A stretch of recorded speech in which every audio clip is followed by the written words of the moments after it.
Excited to talk to these two folks, one more than the other. I'm going to shove Tony out of the way. I want to talk to Lauren Dungy. Their new book, Uncommon Influence, Saying Yes to a Purposeful Life, is available now. Let's start with you, Lauren, because I got questions about the coach and the secrets to staying 40 years married to a coach. So explain to us how football gets in the way, how obtrusive it is, how obsessive it is, how hard it is to be married to a football coach, no matter how much he believes in family, faith, and balance. Well, as you can imagine, football is demanding. It requires a lot of time, and Tony is in football 100%.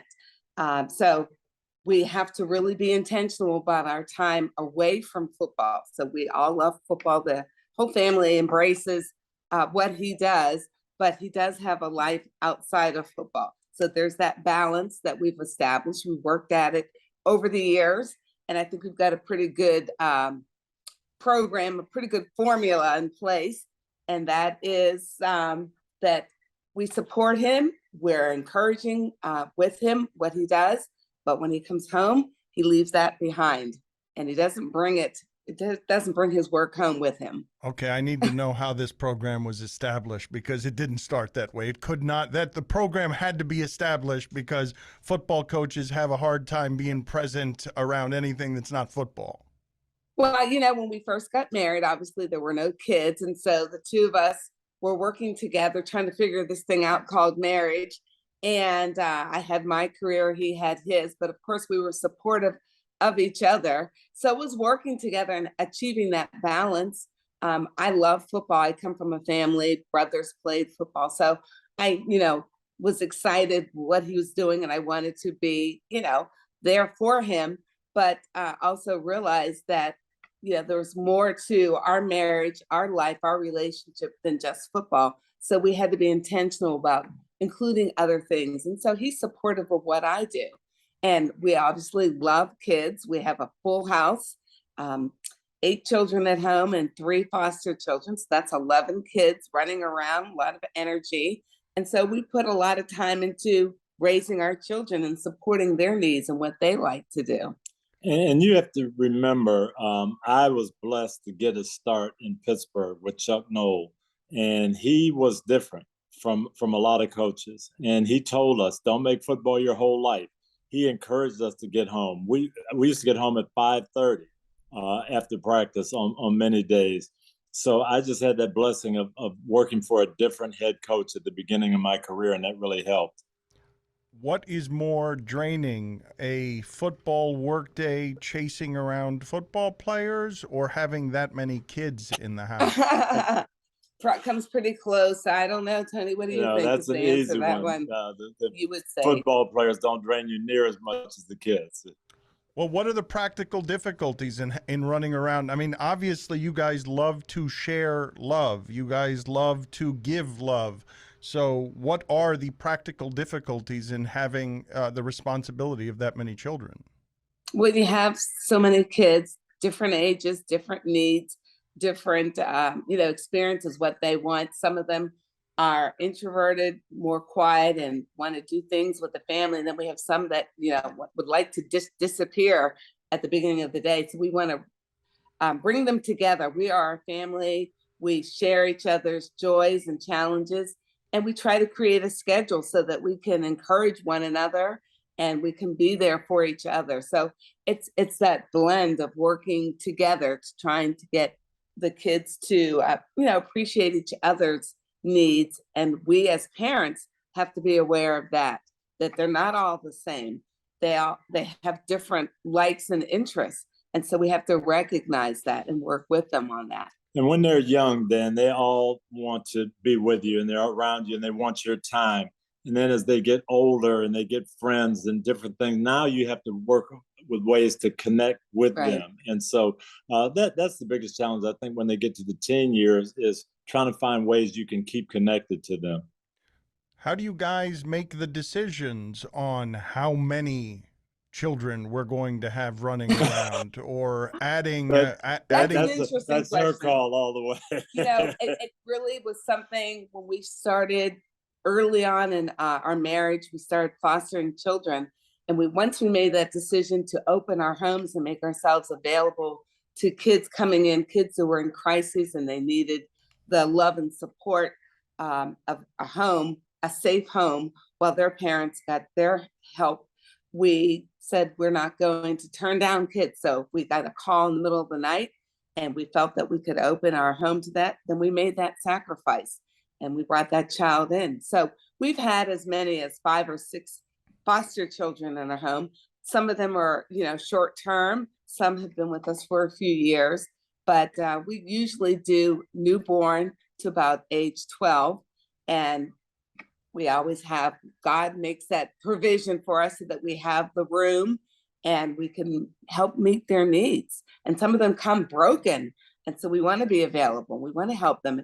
And it would be hard for me to turn them down and say, sorry, we're busy, we're going on vacation. We make a way to help other people because we feel that that's what we've been called to do. And we want to be obedient to that calling. And when you're having a so-called good life and things are working out well, and you run across a family or a situation where there's some challenges, it's hard to just turn your back and say, well, good luck, I'll think about you, I'll pray for you tonight. We really want to do more than that. And we feel that we've been blessed. We have ample room in our house, and our children are always open to having others join them. It's kind of the more the merrier. And people kid and say, well, you've got a football team at home. And we do. At times we have a lot of bodies in our house, but it's a joy, it's a blessing, and I wouldn't have it any other way. Tony, what are the greatest challenges with bringing home a child or children that Lauren describes as broken or coming from a broken environment? I think getting to know those kids and find out what makes them tick, what they need, and what can help them. With your kids, you have that history, you have that background, you know them. But with a foster child or someone new in your home, you're trying to find that out right away. And it's hard because you have to know that before you can really connect. Do you ever say no, Tony, if Lauren says she wants to bring someone home? Yeah, I do, but it doesn't matter, right? No, I let her run. That's her domain. And if she feels like we can handle it, then I'm here to be supportive. What have you learned, Lauren, about the differences in discipline, in caretaking, in love with children that don't start as your own? Every child is different. Some respond to just correction, discipline by just sitting them down and talking to them. Others, you have to give them a little bit of a timeout. And, so I've recognized over the years that you can't just group them all together and what works for one works for everyone, because they're all so different and they have so many different life experiences that they're bringing into your home. And as Tony said, when you don't have the history and you don't really understand what makes this child tick, what that personality is all about, it's just kind of working with them and spending in time investing in their lives, and then it will come out and you'll see that all children want love, and all children need the security of feeling important and feeling that their voice is heard. But beyond that, it's just trial and error. But the secret formula is just giving them doses and extra doses of love. That's what they want, and that's what they'll thrive and will excel if they feel secure and feel that they're special and that they're counted and needed in that home. The title of the book is Uncommon Influence, Saying Yes to a Purposeful Life. Tony, I've asked you a version of this question before. How much questioning of your life's work did you do while coaching football, thinking that perhaps you were doing something purposeful, but you could be doing something more purposeful? Yeah, a lot, because you do understand that you want to do something significant. And yes, is winning Super Bowls, is making money, that's great, but is that what you're really here for? When I got fired in Tampa, quite frankly, Lauren and I sat down, we prayed for a few days. What is God trying to show us? Am I supposed to look for another job in football, or does he want me to stay here in Tampa and do something outside of football that's going to be more significant? And we looked at a few things, and we were, thinking that maybe God did have something for us here to stay. But Jim Irsay called from the Colts, and he talked about Indianapolis and what his vision was, and wanting the team to connect with the community and the fans and be part of, making Indy a better place to live. And it resonated with us. So you're always thinking, really supposed to do this, going to be significant.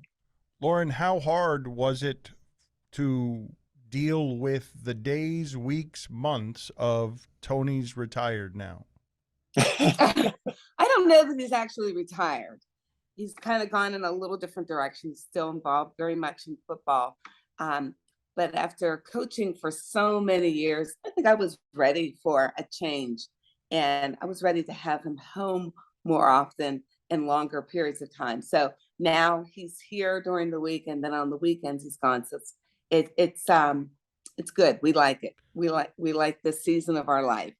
Let's give some fill-in-the-blank questions to Lauren here, because I don't want to do this with Tony. I want to get into the secret inner workings of the football stuff. True or false, you have heard your husband curse in your home about one of his players? Definitely false.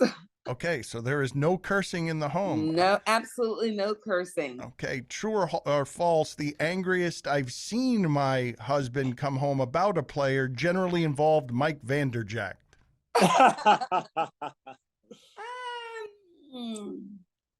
Should we say true? No. And there are a few others that he's gotten some gray hair over and pulled his hair out over. So no. All right. What was most likely to frustrate your husband about a player's behavior? I think the behavior off the field. The players are not just men that go out and win football games, but they represent the team and the community. And when you hear about someone that's kind of misbehaving and making some poor choices, and Tony gets the letter or the phone call, it's a reflection on the team and on himself. And I think that was a little frustrating to him. And he realized that, maybe I need to talk to these guys again and remind them of their responsibilities and their calling. True or false, there was an occasion or two where Tony Dungy came home not believing how stubborn Peyton Manning is. I think that's true. The time that Peyton Manning, did you say, I think I heard you say on the Chris Sims podcast that Peyton Manning, Tony, one time ran the same play 12 straight times against Bill Belichick and the Patriots. What was happening there? Take us through what was happening there.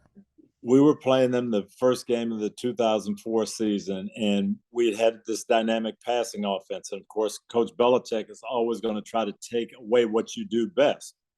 So I think he was daring Peyton. He said, we'll give you this front that you can run against, but he won't run. He won't keep running. He'll get impatient and he'll throw it. And I kind of talked to him, hey, we've got to do what we should do, take what the defense gives us. And they just basically gave us the same play. And he called it and kept calling it and kept calling it. And I think that was a great lesson for him, that if people don't think you can be patient and they don't think you can stick to the game plan, you got to show them that you will. Belichick was on, I believe, an NFL show on NFL Network where he was talking about how Ed Reed duped Peyton Manning one time into an interception. He was clearly awed by what Ed Reed had done. Can you tell us a time where you were watching the game, Tony, and you yourself were awed by your quarterback, by how much he never, I've heard the stories, he hated to play against Palomalu because you couldn't predict what he would do, because Palomalu would just break a game plan the way Junior Seau was. What are some of the insights that you can give us into what you regarded as genius while you were coaching him? He was very, very special that way. Tom Moore, actually our offensive coordinator, would send in a play and send in 3 plays at the same time. Run if you get a certain look, pass if you get a certain look, and then here's the play we want if they're blitzing. And I'm listening on the headset, and I hear him check to this play against the blitz. It doesn't look like it's a blitz to me. Sure enough, the ball snapped, they blitz, he executed, we hit a touchdown. And he comes off, and I said, Peyton, how could you tell they were blitzing? How did you know? And he would just say, well, I looked at this guy's eyes, his body language. He was anxious. I knew he was coming. And he was just very, very gifted that way. He looked at everything, studied, and he was always ready to go when the ball was snapped. What percentage of the time does defensive genius Tony Dungy not know when a blitz is coming? Well, I usually, I think I'm pretty good at it. And I think I could tell, but there are times, and people against us, they were always, that you talk about Ed Reed and Ray Lewis, talking to those guys.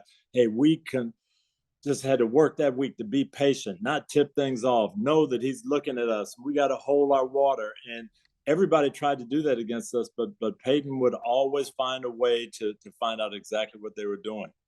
Lauren, how is Tony different? In what ways is he different outside of football than inside of football? And you really don't see a difference. He's pretty steady, pretty the same. Sometimes he's a little less patient with our kids. When they do the same things over and over, and it kind of irks him. And he's like, "Wait, didn't we talk about this before? And now you're doing the same thing." And I have to remind them, he's got to calm down. They're children. They're 9 years of age. They're not adults. They're still learning. They're still navigating through life. But yeah, it's pretty consistent with his behavior and personality. Sometimes my kids say, "Dad, why do you yell at me? You don't yell at your players." Right. And I have to say, well, my players listen to me. Do they care that you're the age differences must make it so that some of them don't care very much or even know about your football coaching career, correct? That is so funny. We've got some young kids, 8, 9, 10, and they are always amazed. Hey, why does everybody call you coach? Why do they call you coach? And they don't even know that I coached.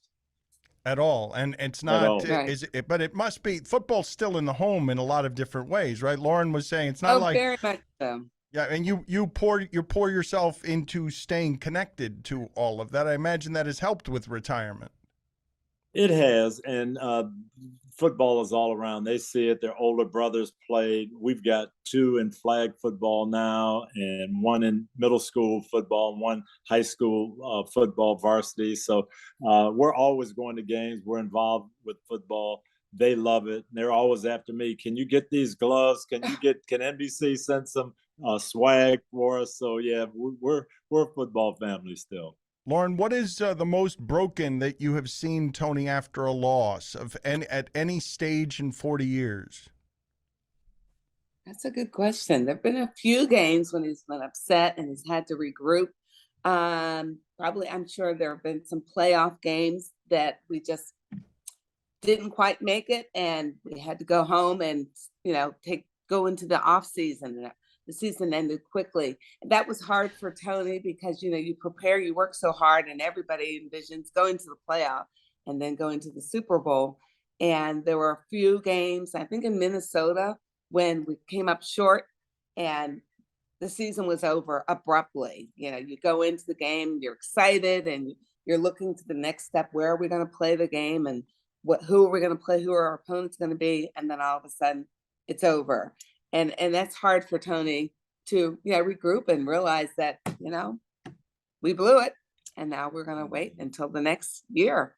The one I remember, Dan, that was 2005. That was our best team for sure. We were. That's a fine one. Yeah, it is. We were undefeated first 13 games, had a great team going, and we're number 1 seed playing at home. This is when we're going to do it, no doubt about it. And we played the Steelers. Ben Roethlisberger and those guys came in, and we missed a field goal on the last play of the game that would have sent it into overtime. And when we lost that game with what I knew was our best team, that was a tough one. It really was. Was it Vanderjack? Is Vanderjack the one who missed it? It is. It's Vanderjack who missed that field goal, isn't it? Do you regard, because winning is so very hard, Aaron Rodgers has won 1 title, but is winning 1 title with Peyton Manning, is it the proper achievement? Is it underachievement, overachievement? Like, where do you land on, I had one of the best quarterbacks ever, but winning is really, really hard? Winning is hard. And as I said, the 2005 team was definitely our best team. I felt like we should have won it that year. We came back and won in 06, so we only won 1. But I was a young coach with the Tampa Bay Buccaneers, and we're in the same division with the Green Bay Packers. Mike Holmgren probably the best. I mean, one of the top 3 coaches that I ever went against. They had Brett Favre, who was the best offensive player in football at the time. They had Reggie White, who was the best defensive football player in the league at that time. They won one. It's hard to do. It really is hard to do. So I'm just thankful and grateful to the Lord that we got ours. Do you, like me, marvel and are you terribly confused by the fact that Tom Brady is still playing? I see Tom down here in Tampa now and talk to him, and I tell him that same thing.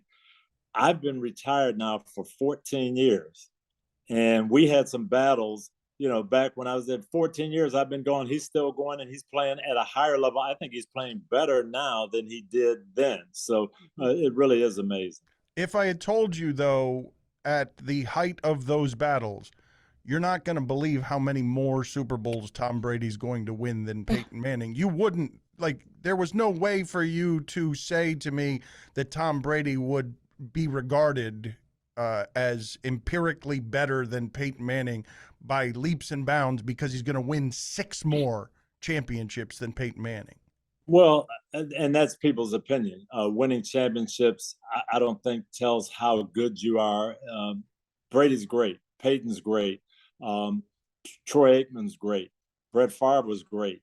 I don't think you can measure them by how many Super Bowls they win. But I will tell you this, knowing how hard it is to win 1, to win 6 or 7 is an amazing achievement.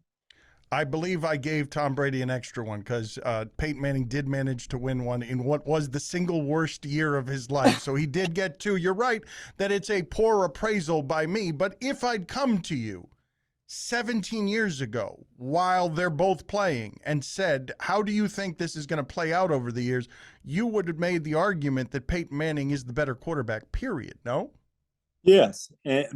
And I would have also not thought that 17 years later, Tom Brady would win another Super Bowl in Tampa. I mean, that to me is something no one could predict, but he's a phenomenal player and he's playing at a high level. And I think he's got a great chance to win one this year. Lauren, is it hard to get your husband's attention between 1 and 10 p.m. on Sundays? Well, between 1 and 10 p.m. on Sunday, he's not here. But yes, he's very focused and into the game. So it would be hard to talk about potty training or what we're going to do for the afternoon after the games are over because he's solely focused on football. Can you walk us through in the being married to somebody who has to be singularly obsessed, but you are structurally trying to force balance upon him? Do you have a story or family stories where you're at the table and you know he's not there? He's pretending to be there. He's trying to be there. He's trying to be a balanced person, but he's competing against obsessive, crazy people. I have to say that does happen quite often. I'll tell him about something. We'll go into a lot of detail, and he just kind of shakes his head. I wouldn't say often. No, it does happen more than you'd like to admit. And then I'll ask him later, did you hear what I said? And he's like, no, when did you say that? So no, his mind is on football more than he would like to admit. Does he leave dishes in the sink? Oh, absolutely. Yeah. Yes. He knows nothing about the dishwasher. We have 2, and he doesn't use either one. What else around the house does he know nothing about? He doesn't know anything about maintenance of the house. So we have to call and help. If we don't, our house would fall apart. Can he work on anything around the house? Is there anything that you could get him to work on around the house? I think he's made several attempts to help our kids when their cars have broken down or we can't get the cars started, but we usually end up calling AAA to come in, give us a hand. Now I have to defend myself. I can do some things. I can cook. I can clean up. I do clean up well. You do? Yes, I do. Love that. But there are maintenance and fixing things I'm not good at. Can he turn on the television okay, or do the streaming apps trick him? Absolutely. Record games, do all that. Yes. Give him A for that. Okay, that you've got down. And what is the thing over 40 years that you have not been able to make progress on? Illumination, where you've been like, you're going to continue to annoy me about this, Tony, for 40 years? You're going to annoy me with this? I do some things that bother Lauren. The number one thing I probably do is chew ice. She doesn't like that, but it's very soothing to me. So, And it doesn't matter how many times I tell him, he'll get within 1 inch of my face and start chomping on ice. I want to read something to you here before we get out of here. Again, their new book, Uncommon Influence, Saying Yes to a Purposeful Life, is available now, and I'll ask you in a second why it is that you wrote it. But I saw you here because you do some stuff in Tampa. I saw you with Ron DeSantis, and you were doing something on behalf of fathers, as you often are. And Deadspin wrote critically, Tony Dungy is constantly used as a prop by bigots. And among the things that are written here, Tony Dungy is one of the most important black figures in NFL history who has broken barriers on and off the field, frequently finds himself in problematic situations that impede the community that he intends to do right by. Those two things can be true at the same time. And then furthermore goes on, Tony Dungy is a man who has built bridges and knocked down walls and glass ceilings in the name of inclusion and diversity. Tony Dungy is a man that has obstructed progress with his words and his willingness to be used by conservatives to the detriment of black and brown people. Two things can be true at the same time. Certainly, you've heard these criticisms. Certainly, you continue to have your principles. Where do you stand on that criticism? I don't worry about people's criticism. Shortly after that happened, I told people, I said, I've taken pictures with the last 7 presidents of the United States. I don't agree with everything that any of them did. That doesn't mean I can't support the things that they do that I'm in favor of. If someone is going to support families and fatherhood, I'm not going to say, oh, well, they're Republicans, so I can't take a picture with them. If someone is going to support families and fatherhood, I can't say, oh, well, they're a Democrat, so I can't be around them. I just don't believe that. So I make decisions on what I think is best. And I don't really worry about what other people think.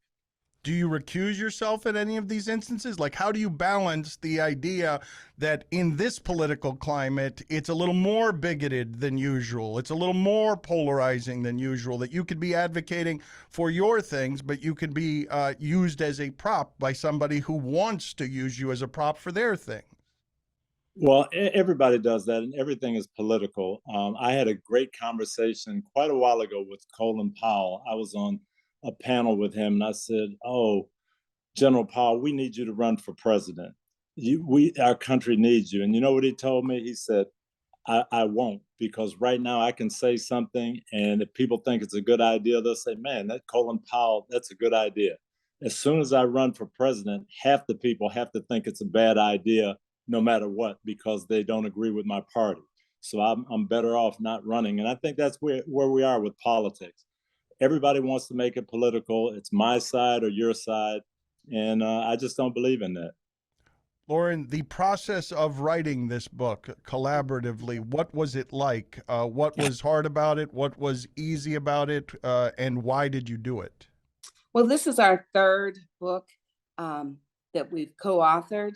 And this book was written because we wanted to influence people. We wanted to remind them that everyone has a platform, and they can use their voice, they can use their actions to influence people in a positive way. So whether your influence is in a small environment like your home, your community, or workplace, we all have that ability to influence people. And we felt that we wanted to remind and encourage people, use your influence to help make this world a better place. And many times we think, well, we're not qualified, I don't have a platform, but we all do. So it was important to do that. And we thought the best way to do that was to divide chapters up. So you heard from Tony, you heard from me on certain chapters that maybe I was more passionate about. And together, we think we have good information, some practical tips that will encourage people to get involved and to use their platform to help other people. Tony, relationship advice on the way out the door. How the key to a successful marriage of 4 decades? I think for us, it's keeping our focus on Christ.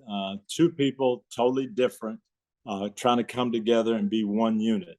and you're always going to have disagreements. But if you stay focused on the guideposts and we let Jesus be our guidepost, that kept us together for 40 years. Thank you. Appreciate the time. Appreciate that you guys always appreciate the time. Appreciate the man you are. And it was lovely to meet you, Lauren, for the first time. Thank you. Thank you for spending this time with us. Absolutely. Great Thank to be you. with you. Thanks for having us on the show, Dan.